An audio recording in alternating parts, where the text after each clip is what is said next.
Welcome back to day 6 of Interpack. We are sending live to you again from in between halls 7 and 9 from our glass studio. And if you have missed the fair so far, or if you have maybe missed yesterday, here are some impressions from the social media team of Interpack of what happened yesterday.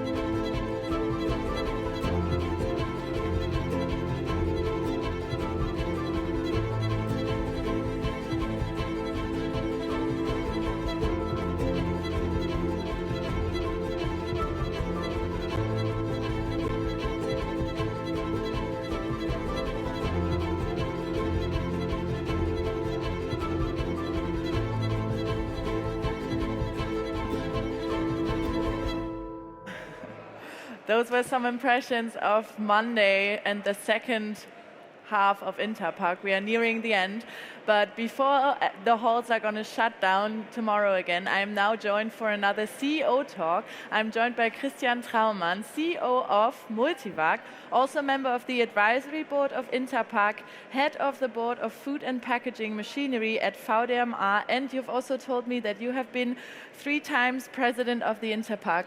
Welcome and thank you so much for being here today. Yeah, thank you very much, Julia. It's a pleasure as always being with you. And I must say the nicest thing is that I can sit.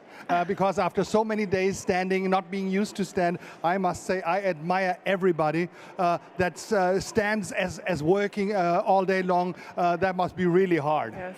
We had some discussions on the team which shoes to wear to this fair, because some of our team members are walking around the entire time. I have the privilege of mostly sitting here. You're well advised. So tell me, how often have you been to Interpack and how does it feel to be back?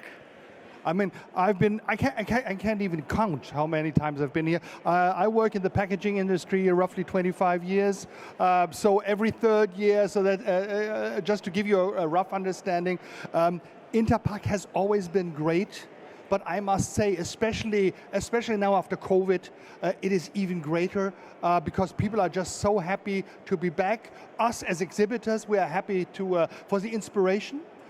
Talking to other people on the market, seeing what others do, and naturally, and that's the main reason for Interpack, obviously, is seeing the customer.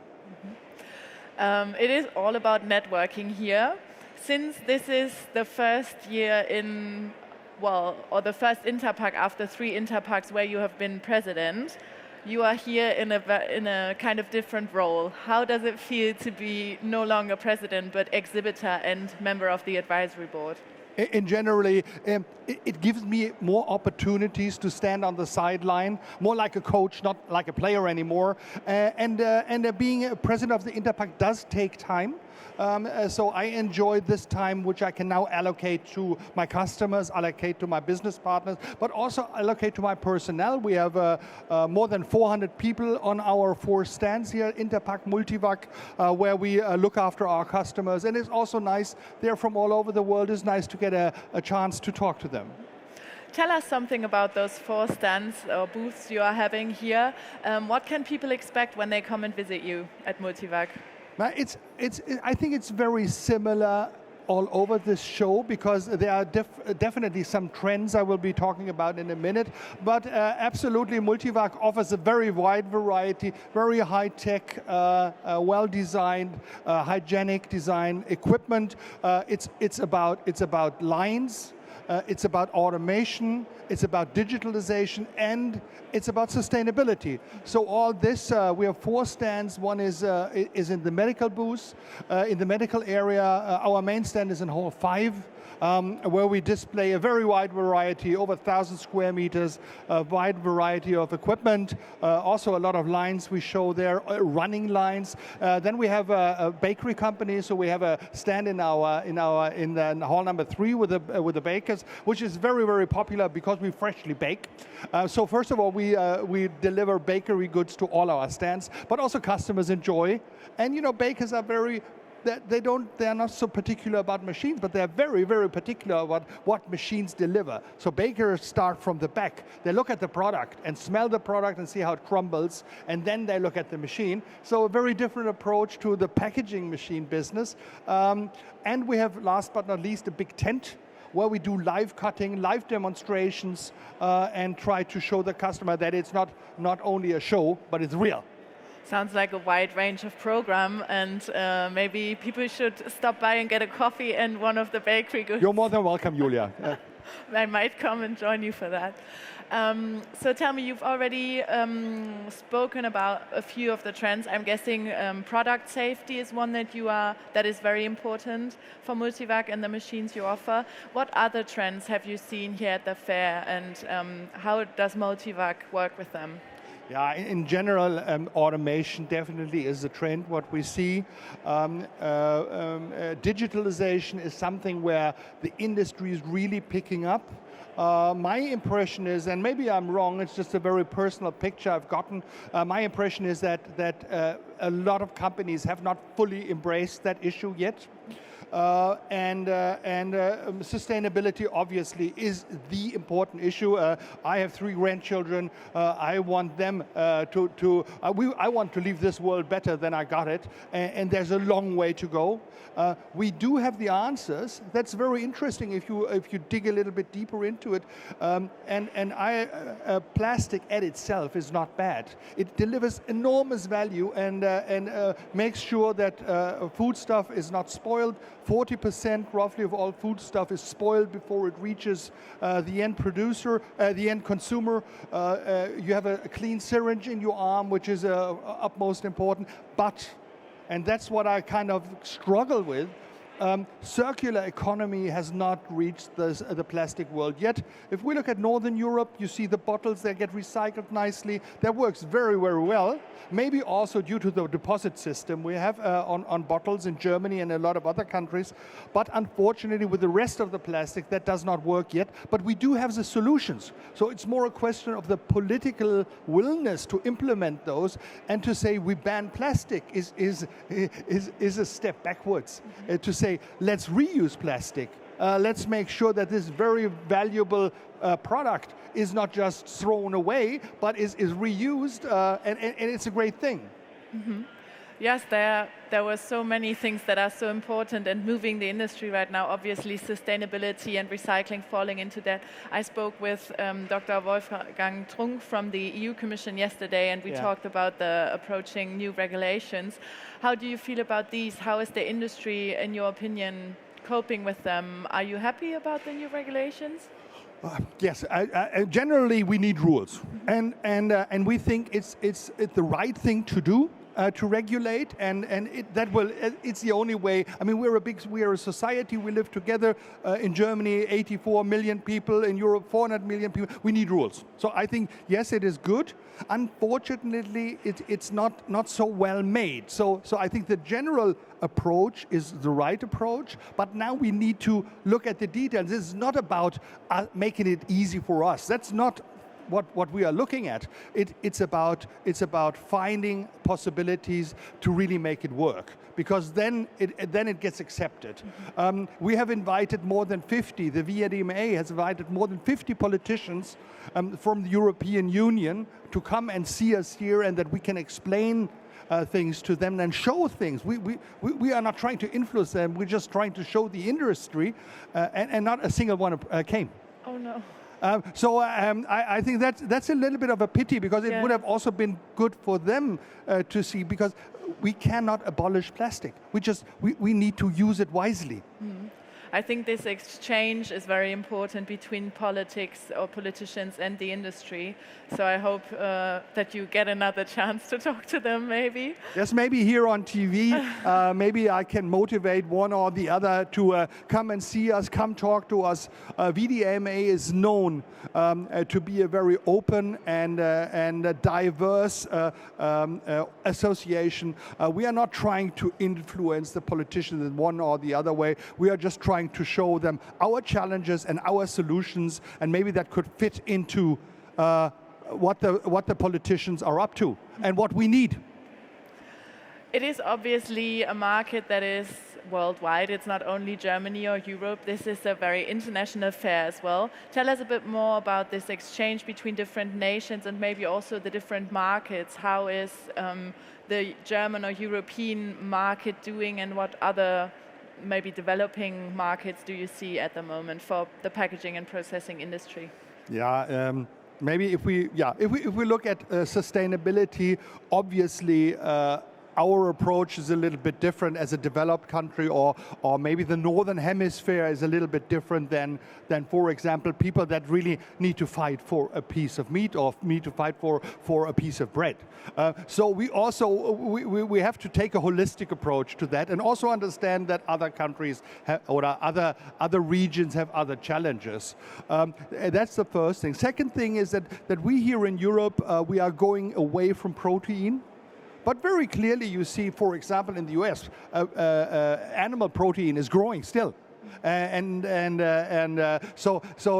Also there the consumer habits are very, very different. We as Multivac, and that's the exciting thing about our company, we are 7,000 people, we have 84 daughter companies spread out all over the world, so I get to meet a vast variety of people, and I get to meet a vast variety of customers, which I personally very much enjoy. But also that you get a very good understanding of what people expect from you. Very lovely Turkish customers on our booth yesterday. This morning, a big group of Japanese customers visiting us. But also customers from Sub-Saharan Africa are there. Asia, a lot of customers from Asia. A lot of people from South America. And if you look at those needs, for example, South America is about exporting meat. We in Europe are more about the last mile between producer and consumer. Very different approaches, and that makes it so attractive to work also in the packaging world, because this packaging world offers so many views on things. You've told me also that you have been to an exhibition in China, if I'm not mistaken. Tell me about the differences maybe, or how these two markets in comparison to the German market of machinery production, how's that going? Yeah, I mean, we're a global market. This world is global. I was amazed to see the amount of machines which are already produced in China. I was amazed by the level of output, but also by the level of quality which is now displayed in China. And everybody who thinks that we as European, Italians and Germans together in the moment serve more than 50% of the global market of packaging machines, that we Europeans will stay there forever. I tell you one thing, they're wrong.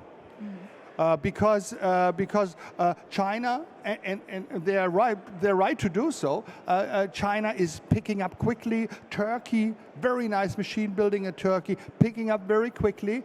And we as European, as Italian, as German machine builders, we need, and that's company by company, we need an individual strategy to find our new niche. Because our old niches are gone, or will be gone sooner or later. So there's a lot of movement happening in the industry. These are also dynamic times with regard to other, problems, issues, or crises that not only the packaging industry but everyone basically is facing. Tell us a bit about that. How is Multivac coping with these multiple crises that we are facing right now, and how is the industry overall facing them, do you think? I mean, definitely the worst thing is the attack, the Russian attack on Ukraine, which is unbelievable. We do have a daughter company in Ukraine. I was there in October, the year prior to the attack of the Russians in February on the 24th. This is devastating. Also, the people, our employees, which lie under fire.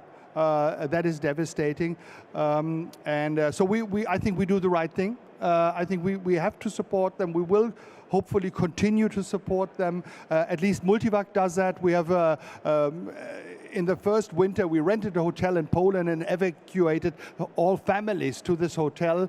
They brought their pets along and their grandmothers, and we paid for the hotel, which was, I think, the right thing to do. But naturally, we have inflation. We have rising interest rates. We have other global crises. We shouldn't forget about Sudan, a very sad thing, what is happening there. I think you got to be agile. I think that is one of the most important things, that you really manage your problems on a daily basis. Then obviously in Europe, but not only in Europe, but also in North America, we have challenges of finding people. And it's not about skilled people or stuff like that. It's about people in general. You can't find anybody anymore. And that's a very interesting discussion with our customers, because in the past, when we showed them nice automated lines, they say, okay, what's the return? How long do I have to sell my product to pay for this line? Now they ask, how many people do I save?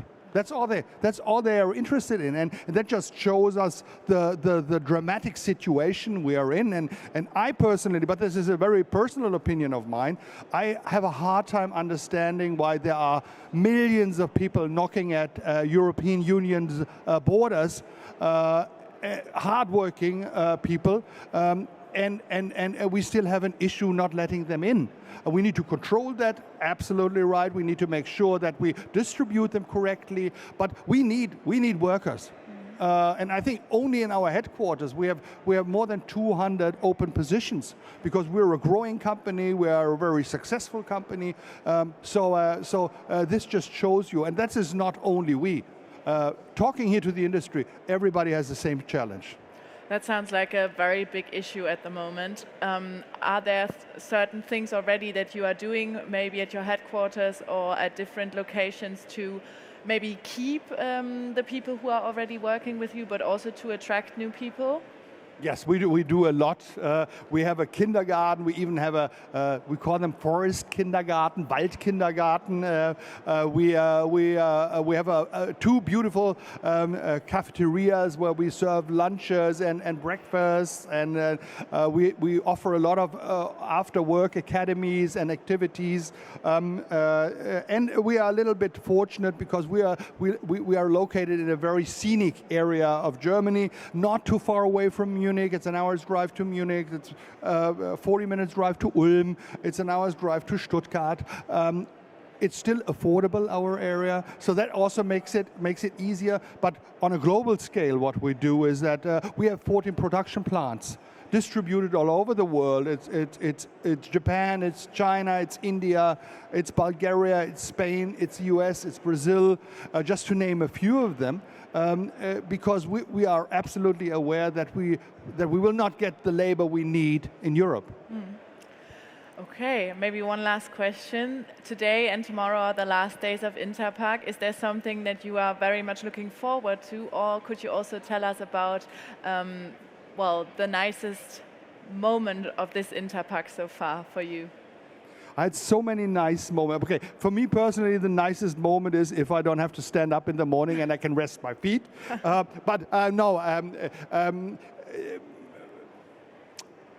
I guess the customers, seeing the customers, and as I've been working for so long in the industry, I know a lot of customers. I visit a lot of customers, and seeing them, hugging them, that makes us feel good.